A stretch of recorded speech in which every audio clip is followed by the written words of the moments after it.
Soirée cauchemardesque à Besançon ce dimanche 10 juillet 2022. Vers 22 h, un automobiliste roulant à vive allure a percuté un enfant de 4 ans, rapporte l'Est républicain.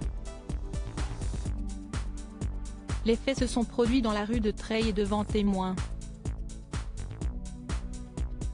Ces derniers, décontenancés par l'accident, ont également fait face à la réaction choquante du chauffard. Un conducteur d'une quarantaine d'années roulant vers le centre de la ville de Besançon a percuté un enfant âgé de 4 ans qui traversait la route. Il a alors été projeté sur la chaussée.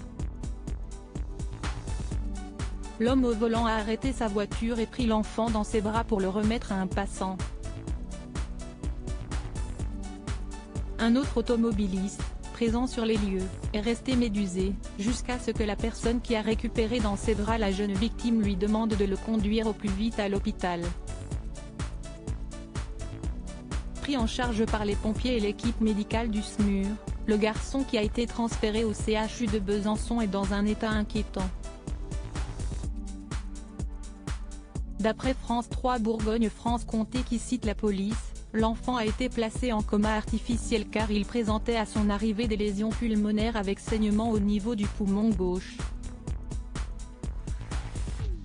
Son pronostic vital n'était toutefois plus engagé. Le responsable du drame a quant à lui rappelé ses enfants qui jouaient dans le jardin public des environs et il a ensuite pris la fuite.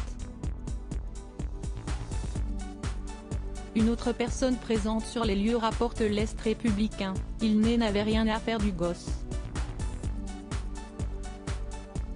Il n'avait qu'une chose en tête, se sauver.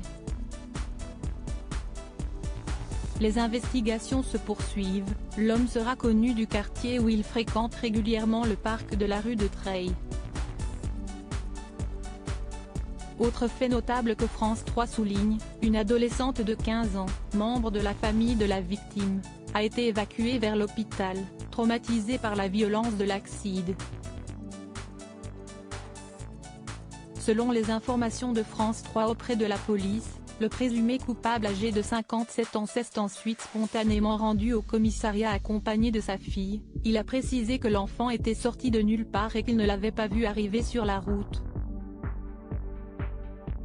L'individu a été placé en garde à vue.